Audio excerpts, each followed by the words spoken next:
आज हम लाइट के अंदर स्फेरिकल मिरर के बारे में पढ़ेंगे। ठीक है, पिछले लेक्चर में हमने प्लेन मिरर तक के बारे में पढ़ा था।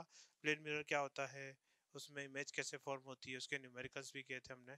ठीक है, तो अब हम स्फेरिकल मिरर देखते हैं। तो सबसे पहली चीज आती है कि यार स्फेरिकल मिरर होता क्या है। तो एक्चुअली स्फेरिकल मिरर क्या होता है, स्फेरिकल मिरर जो होता है वो बेसिकली एक होलो स्फीयर का एक टुकड़ा होता है। इसे समझो कि एक बहुत बड़ा होलो स्फीयर है। ठीक है, बहुत बड़ा होलोस्फीयर मतलब लगभग पूरी बिल्डिंग के बराबर का, बड़ी सी एक बिल्डिंग के बराबर का होलोस्फीयर है। और उसका एक छोटा सा टुकड़ा, मेरे हाथ के बराबर की साइज का एक टुकड़ा मैंने काट दिया। ठीक है, तो वो जो टुकड़ा होगा वो स्फीयर का एक पार्ट है। ठीक है, स्फीयर के उस पार्ट को हम कर्वेचर बोलते हैं। जैसे एक सर्किल है, उसके टुकड़े को काटते हैं तो वो आर्क कहलाता है। ऐसे कि स्फीयर है, उसके टुकड़े को काटते हैं तो वो क्या कहलाता है, कर्वेचर कहलाता है। ठीक है, तो अगर मान लो कि सपोज यहाँ पर तो मैं इतना बड़ा स्फीयर तो बना नहीं सकता, तो मैं एक छोटा स्फीयर बनाता हूँ। ठीक है, इसमें ये होलो स्फीयर है, समझना ध्यान से। तो इसके अंदर दो सरफेस होगी, एक अंदर वाली जिसको हम कॉनकेव सरफेस बोलते हैं, एक बाहर वाली जिसको हम कॉन्वेक्स सरफेस बोलते हैं।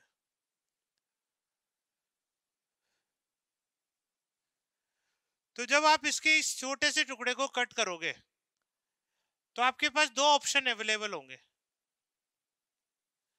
या तो आप बाहर वाली यानी कॉन्वेक्स सरफेस पर कोटिंग कर दो। अगर आपने बाहर कॉन्वेक्स सरफेस पर कोटिंग कर दी तो जो आपकी रिफ्लेक्टिंग सरफेस है वो कौन सी वाली हो जाएगी, कॉनकेव। तो इस तरह के मिरर को हम कॉनकेव मिरर बोलते हैं।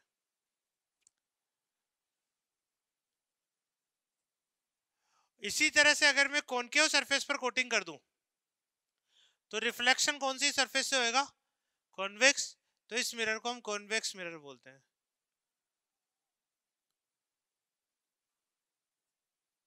ठीक है, तो इस तरह से जो हमारा स्फेरिकल मिरर है इसके दो पार्ट हो जाते हैं।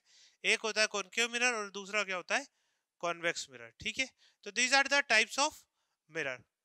अब हम देखते हैं कि भाई टर्म्स रिलेटेड टू मिरर, इस जो स्फेरिकल मिरर है इसमें कौन कौन सी टर्म्स हम सीखने वाले हैं, कौन कौन सी टर्म्स हम यूज करने वाले हैं बेसिकली।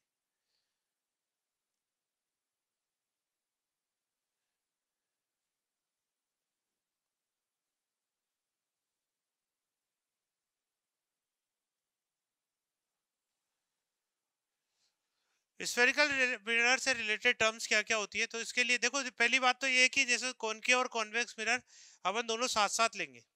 ठीक है, इसमें हम जो चीजें कॉनकेव मिरर पे पढ़ते हैं सेम चीजें जो है वो कॉन्वेक्स पर भी अप्लाई हो जाती है। कॉनकेव मिरर के लिए जो जो चीजें पढ़ते हैं वही चीजें कॉन्वेक्स मिरर पर भी अप्लाई हो जाती है। ठीक है, तो यहाँ पर इसलिए हम टर्म्स वगैरह सब कॉनकेव मिरर के लिए डिफाइन करेंगे, लेकिन सेम डेफिनेशन आप कॉन्वेक्स पर भी अप्लाई कर सकते हो। ठीक है, तो देखो ध्यान से, यहां पर मैं एक कॉनकेव मिरर बना देता हूं। अब ये कॉनकेव मिरर किसी न किसी स्फीयर का पार्ट होगा, ऑब्वियसली बात है। ठीक है, इसको पूरा करोगे तो इधर की तरफ एक स्फीयर बनेगा। ठीक है, तो जिस स्फीयर का ये टुकड़ा है उस स्फीयर का जो सेंटर होगा उसको हम बोलेंगे centre of curvature,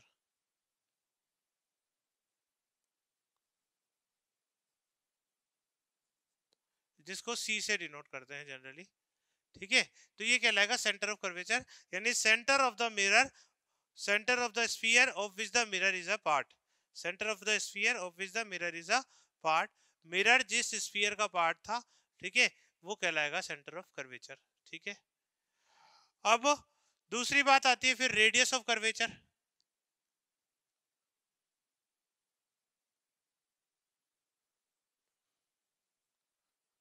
capital R से इसको डिनोट करते हैं। तो radius of the sphere of which the mirror is a part, या सेंटर से लेके और पोल तक की डिस्टेंस। ठीक है, तो आप radius of the sphere of which the mirror is a part, ये रेडियस ऑफ कर्वेचर कहलाएगा। इसके बाद एक टर्म आती है पोल या वर्टेक्स, पोल और वर्टेक्स, जिसको हम वी से या ओ से डिनोट करते हैं या पी से डिनोट करते हैं, अलग अलग जगह पे अलग अलग यूज करते हैं। तो पोल या वर्टेक्स क्या होता है, एक्चुअली पोल या वर्टेक्स अपन डिफाइन करते हैं जो भी आपका स्फेरिकल कर्वेचर है, ठीक है, कर्वेचर 3 डायमेंशनल स्ट्रक्चर होती है, तो जो भी आपका कर्वेचर है उसका जो सेंटर है वो सेंटर ऑफ कर्वेचर, सॉरी, पोल या वर्टेक्स कहलाएगा। जैसे यहाँ पर आपका पोल या वर्टेक्स कहलाएगा, तो हम रेडियस ऑफ कर्वेचर को सेंटर और पोल के बीच की डिस्टेंस भी बोल सकते हैं, ठीक है। उसके बाद इसमें टर्म आती है एक अपर्चर। अपर्चर क्या होता है? बेसिकली जब आप जैसे स्फीयर को कट कर रहे हो तो एक कटोरे जैसी स्ट्रक्चर बनेगी, ठीक है। उस कटोरे की जो रिम है, ठीक है, वो आपका क्या कहलाएगा? अपर्चर। उसका जो रेडियस है वो रेडियस ऑफ अपर्चर कहलाएगा, उसका जो डायमीटर है वो डायमीटर ऑफ अपर्चर कहलाएगा, ठीक है। तो जो कटोरे की रिम है, ठीक है, वो कहलाएगी आपके अपर्चर।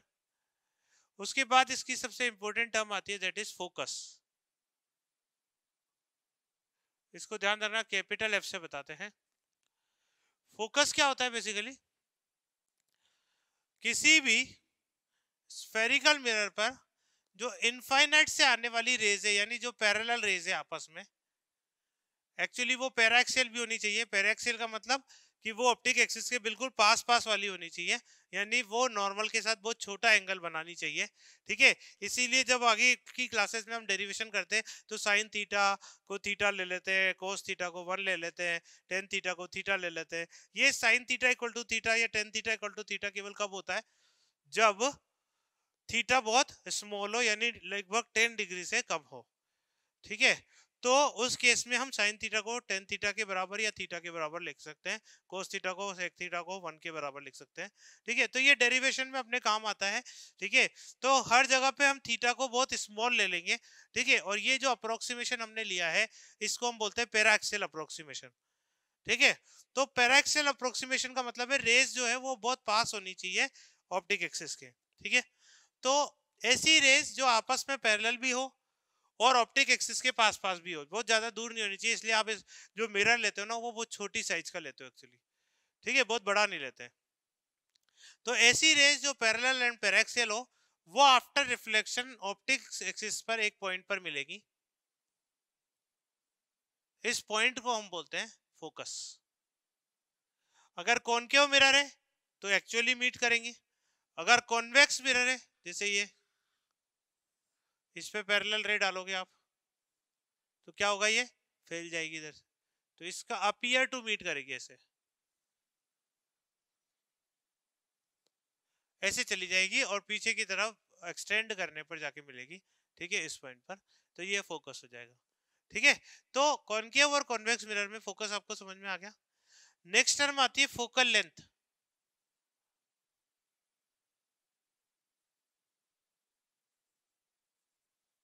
इसको स्मॉल एफ से बताते हैं, ध्यान देना, ठीक है। फोकस को कैपिटल एफ से बताते हैं, फोकल लेंथ को स्मॉल एफ से बताते हैं। तो ये क्या होती है? फोकस से लेके वर्टेक्स तक की ये जो दूरी है, ये जो डिस्टेंस है, ठीक है, इसको हम फोकल लेंथ बोलते हैं, ठीक है। Distance between focus and pole, focus and pole के बीच की जो डिस्टेंस है उसको हम क्या बोलते हैं? Focal length. इसको हम स्मॉल एफ से बताते हैं। इसके बाद एक और टर्म आती है फोकल प्लेन।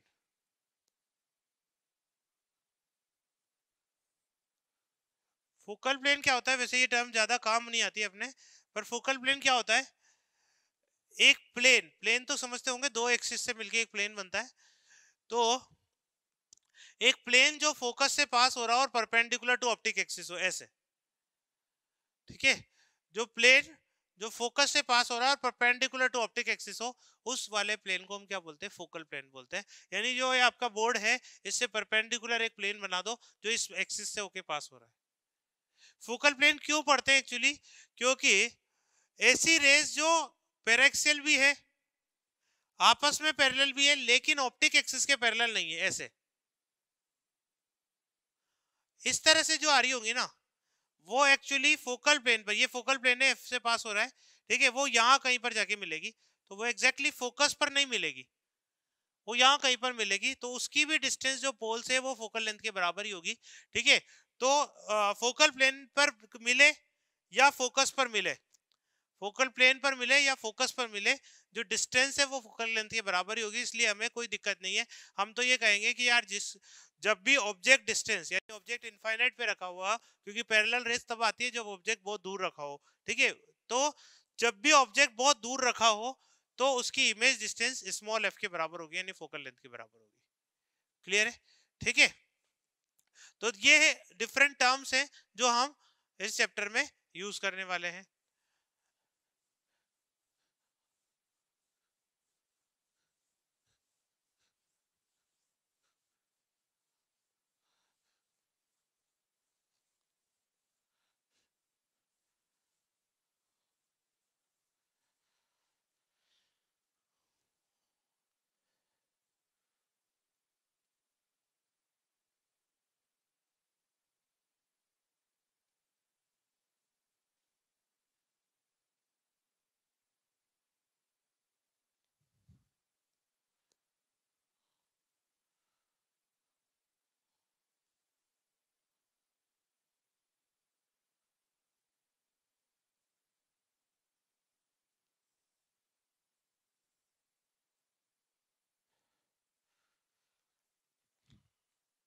स्फेरिकल मिरर से जब हम इमेज बनाएंगे तो वो कैसे बनाएंगे, उसके लिए हमें कुछ बेसिक रूल्स पता होने चाहिए।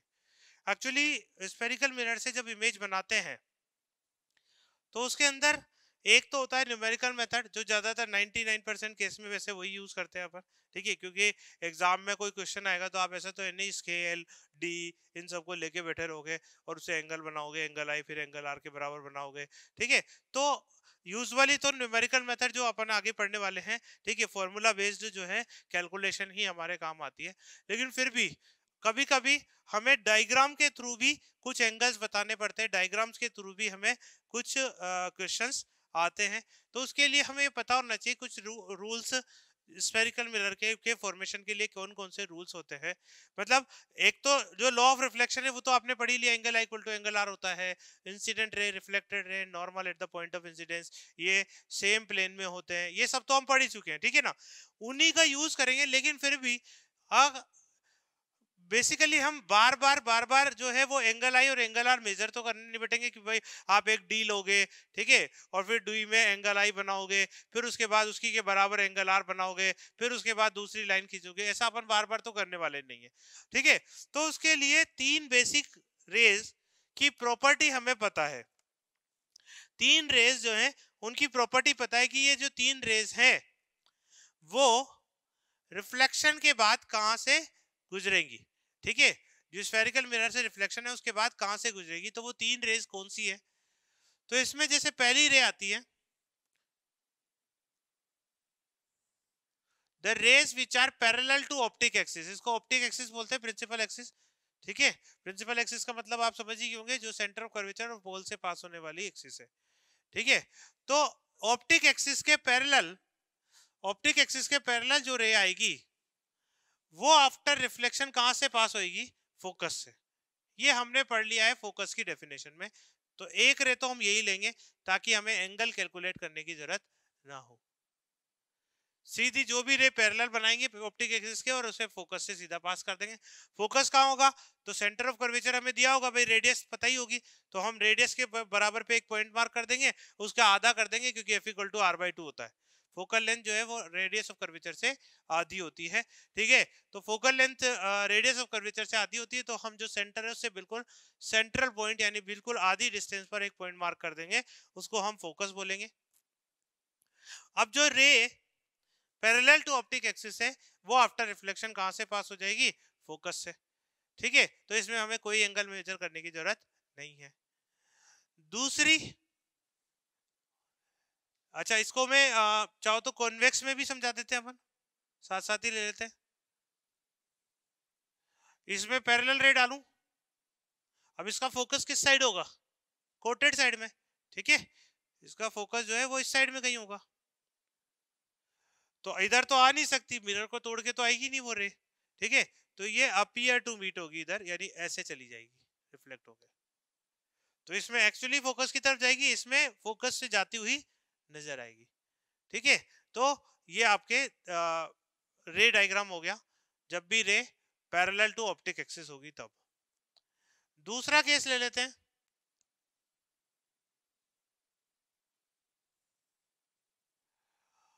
सेंटर ऑफ कर्वेचर से पास होने वाली रे,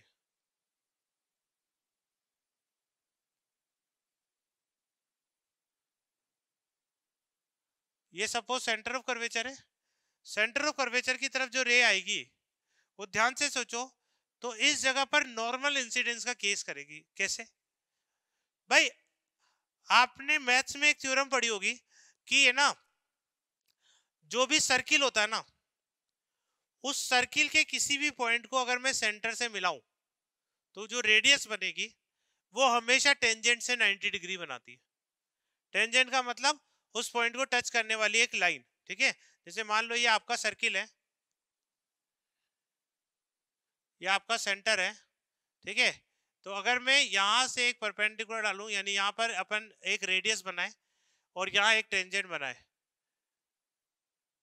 तो इस टेंजेंट और इस रेडियस में हमेशा 90 डिग्री एंगल बनता है। टेंजेंट का मतलब एक पॉइंट को टच करती हुई लाइन।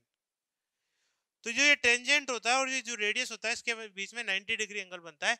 यानी आप कह सकते हो किसी भी सर्किल की जो रेडियस होती है, यानी जो सेंटर को मिलाने वाली लाइन है, वो हमेशा टेंजेंट से परपेंडिकुलर होती है, यानी उस पॉइंट पर सरफेस के नॉर्मल होगी। इसका मतलब यहां पर भी अगर मुझे किसी भी कर्वेचर पर नॉर्मल ड्रॉ करना है, कर्वेचर पर नॉर्मल ड्रॉ करना है, तो मैं उसके किसी भी पॉइंट से सेंटर की तरफ एक लाइन ड्रॉ कर दूंगा, वो normal at the point of incidence कहलाएगी। तो ये आपका नॉर्मल हो जाएगा। अब याद करो नॉर्मल इंसिडेंस का केस, तो जो आपने इंसिडेंट रे डाली वो नॉर्मल के अलोंग ही आ रही है यार, और नॉर्मल के अलोंग ही आ रही है, तो इसका एंगल आई कितना होगा, 0। और एंगल आई 0 होगा तो एंगल आर भी कितना होगा, 0। यानी कि ये लाइट रे वापस इसी पाथ पर लौट जाएगी। तो सेंटर ऑफ कर्वेचर से पास होने वाली लाइन जो है वो उसी पाथ पर वापस रिट्रेस करती है, ठीक है। ये सेकेंड प्रॉपर्टी है जिसका हम यूज करने वाले हैं। इसको कॉन्वेक्स के केस में भी बना लेते हैं, चलो।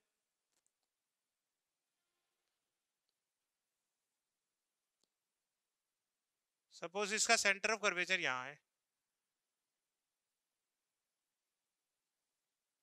ये इंसिडेंट रे हो गई, अलोंग द सी आ रही है, ये इसका नॉर्मल होगा तो एंगल आई 0 बनेगा, एंगल आई 0 बनेगा तो एंगल आर भी 0 बनेगा, तो ये इसी पाथ पर वापस से रिट्रेस कर जाएगी, ठीक है। तो ये सेकंड लाइन है जो हमें याद रखनी है कि पहली क्या थी, पैरेलल टू ऑप्टिक एक्सिस आएगी तो फोकस से पास होएगी। दूसरी क्या थी, सेंटर ऑफ कर्वेचर के अलोंग आ रही है तो वो रिट्रेस करेगी अपने ही पाथ को, ठीक है। तीसरी जो है वो पहली से बिल्कुल उल्टी है, तीसरी जो है पहली से बिल्कुल उल्टी है। जैसे पहली में अपन ने पढ़ा था कि पैरेलल आ रही है तो वो फोकस से पास हो रही है, इसके अंदर बढ़ेंगे हम, अगर फोकस से पास होगी, अगर सपोज फोकस से मैं एक इंसिडेंट रे डालूं तो वो after reflection parallel to optic axis हो जाएगी। ये लाइन और ये लाइन जो है वो पैरेलल होगी, तो ये पैरेलल टू ऑप्टिक एक्सिस हो जाएगी। अच्छा, कॉन्वेक्स मिरर में इसको कैसे बनाएंगे, ये तो ऑप्टिक एक्सिस हो गई, इसका फोकस तो इस साइड होएगा, ठीक है। तो अब फोकस की तरफ आने वाली रे हो जाएगी ऐसे, ये रिफ्लेक्ट करेगी, ठीक है। अगर ये आगे बढ़ती तो ये फोकस पे मिलती, तो ये रिफ्लेक्शन के बाद कैसी हो जाएगी, पैरेलल टू ऑप्टिक एक्सिस, यानी ऐसे आ जाएगी, ठीक है। तो तीन रेस की प्रॉपर्टी हमें पता होनी चाहिए। एक, पैरेलल टू ऑप्टिक एक्सिस है तो आफ्टर रिफ्लेक्शन कहां से पास होगी, फोकस से। दूसरी, सेंटर ऑफ कर्वेचर से पास होने वाली रे रिट्रेस करेगी अपने ही पाथ को, वापस से उसी पाथ पर आ जाएगी। तीसरी, फोकस से निकलने वाली रे आफ्टर रिफ्लेक्शन पैरेलल हो जाएगी ऑप्टिक एक्सिस के। ये तीन रे की प्रॉपर्टी अगर हमें पता है तो हमें एंगल मेजर करने की जरूरत नहीं है। अब हम किसी भी ऑब्जेक्ट के लिए कोई भी दो रेस बना देते हैं, तीन में से कोई दो तो बना ही सकते हैं, ठीक है। तो कोई भी दो रेस बना देंगे, उन दो रेस का इंटरसेक्शन जहां होगा वहां पर आपकी इमेज बन जाएगी। अगर रियल इंटरसेक्शन होगा तो रियल इमेज बन जाएगी, अगर अपीयर टू मीट कर रही है तो वर्चुअल इमेज बन जाएगी, ठीक है। तो इस तरह से हम different type of images obtain कर सकते हैं डिफरेंट ऑब्जेक्ट के पोजीशन के कॉरस्पॉन्डिंग।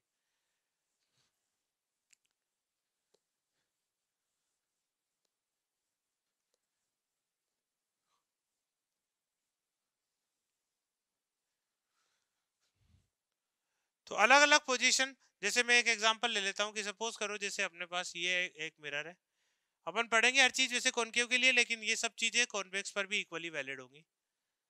सपोज करो कि आपने एक ऑब्जेक्ट यहाँ रखा, पहले इससे एक पैरेलल निकाल रे डाली, वो कहाँ से पास होगी? फोकस से। मान लो इसका फोकस यहाँ है, ठीक है। दूसरी रे में क्या कर दूंगा, ठीक है, अब इससे डबल डिस्टेंस पर यहाँ कहीं सेंटर ऑफ कर्वेचर होगा वैसे तो, ठीक है। अब देखो अगर मैं सेंटर ऑफ कर्वेचर से पास करूंगा तो पता नहीं कहाँ जाएगी, तो तीन में से अपन को दो ही रेज का इंटरसेक्शन तो करवाना है, तो ऐसी दो रेज लो ना जो आप आसानी से इसके अंदर बना सकते हो, ठीक है। तो आप एक काम करो, फोकस से पास करा दो दूसरी रे को,